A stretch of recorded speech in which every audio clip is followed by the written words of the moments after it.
Hi, Mrs. Jones. Thanks for coming in today to talk about Johnny's screening results.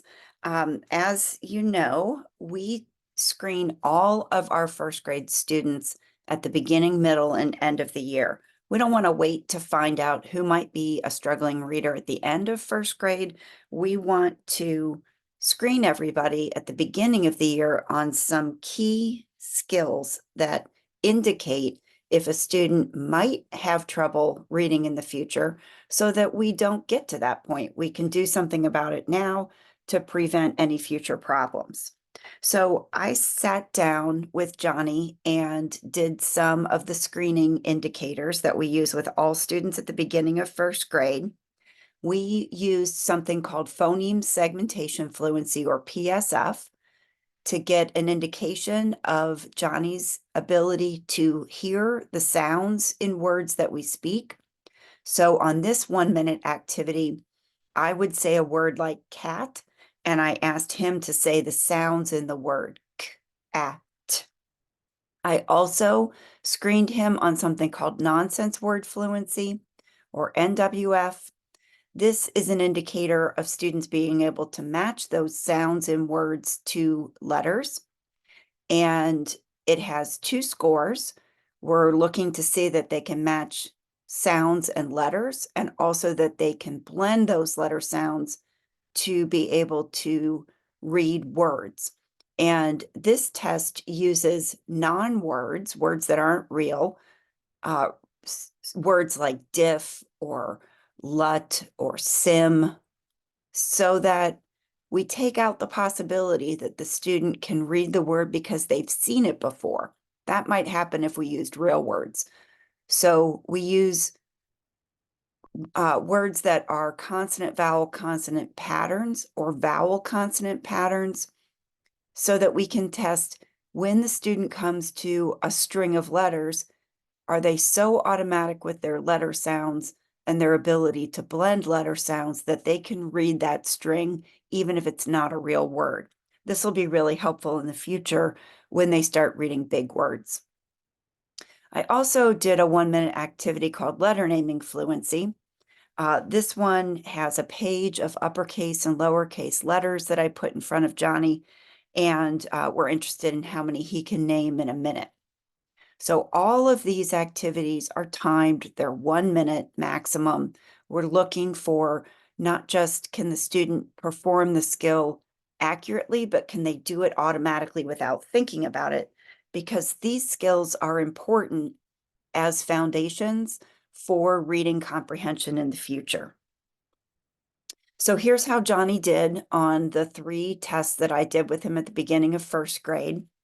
And he had difficulty with all 3 of these.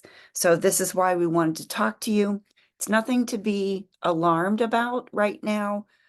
We call this dyslexia screening because dyslexia is a very common form of a reading disability, and it's really helpful if we catch it early.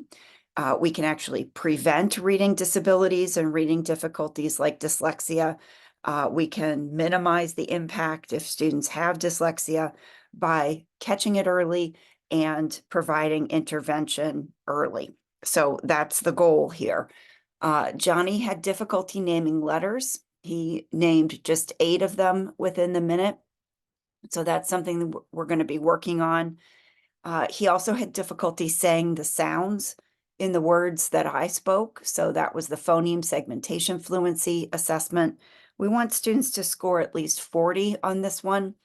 And so Johnny's score of 18 was well below the expectation, the minimum expectation for the beginning of first grade.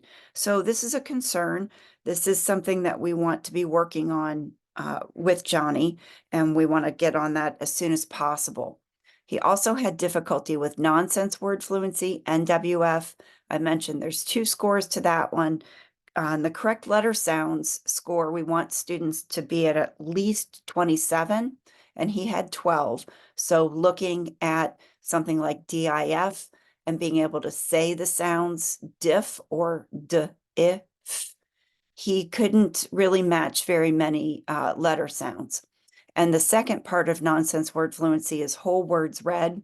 where we want the student to not have to go sound by sound to read, but to be able to look at DIF and just say diff. And the minimum expectation at the beginning of first grade is to do at least one word that way in the minute, and he wasn't yet able to do any. So this is why we have some concerns. This is why we're going to be creating a plan for Johnny. We're going to be specifically working on his ability to build on what he can do a little bit of right now, which is identify the individual sounds in spoken words and then match those sounds to letters. So we'll be working on letter names and sounds, and we're also going to be teaching him how to write those letters so that he can not only read, but also spell. So here are the things that we're going to be doing in the classroom. And then you would explain whatever those interventions are.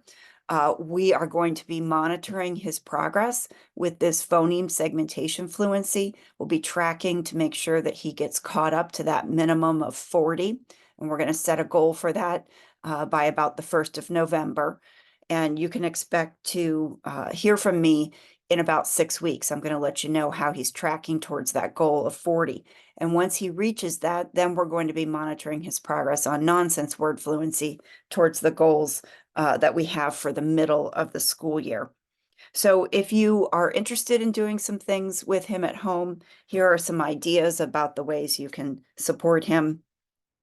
And let me know if you have any questions, and you'll be hearing from me in 6 weeks.